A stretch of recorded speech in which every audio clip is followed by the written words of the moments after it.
Bonjour à tous, j'avais prévenu qu'à Pau ça allait être compliqué, puis on a eu encore un changement de monte.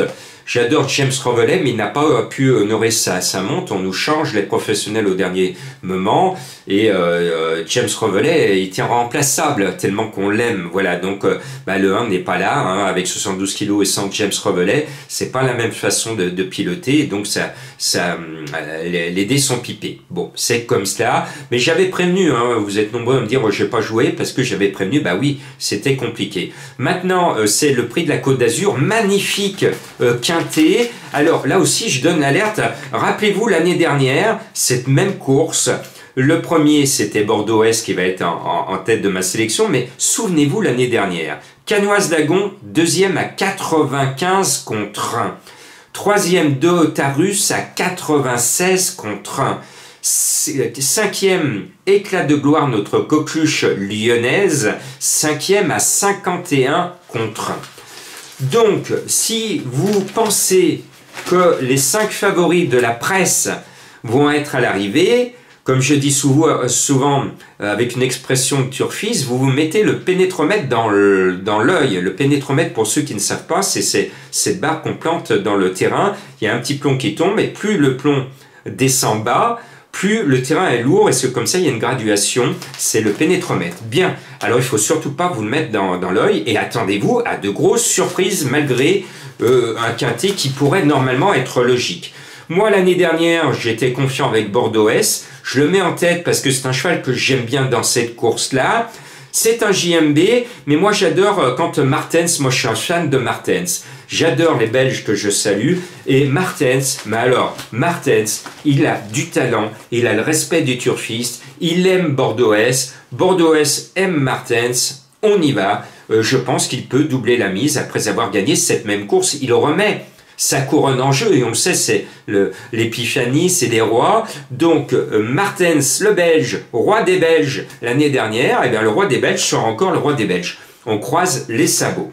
S'il était battu, ce sera par mon chouchou international, le 15 Eric The Hill, avec Franck Nivard. Franck Nivard, l'invité surprise du quintet d'hier, vous l'avez vu, il a remplacé au dernier moment Mottier.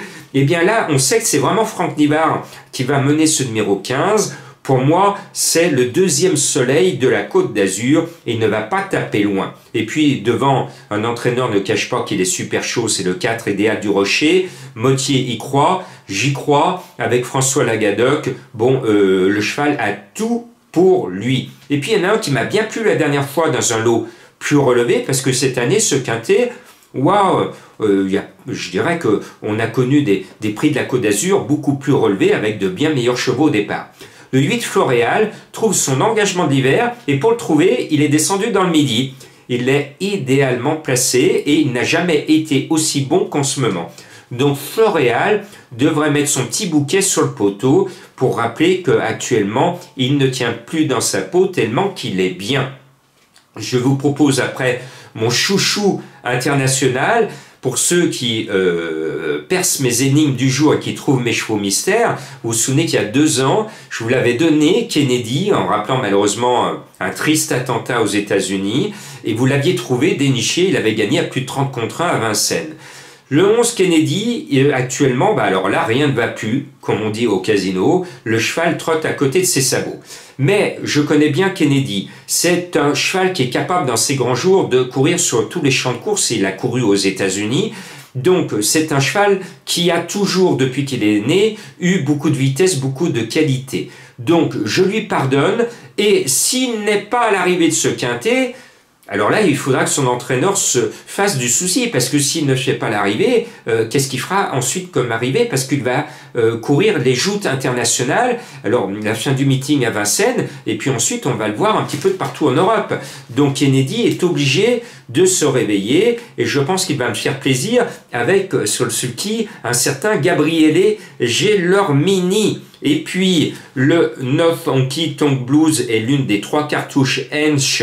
Je l'aime bien, c'est une coqueluche du Midi, menée par Beckert. Même s'il est mal engagé, je pense qu'il va courir propre et disputer l'arrivée.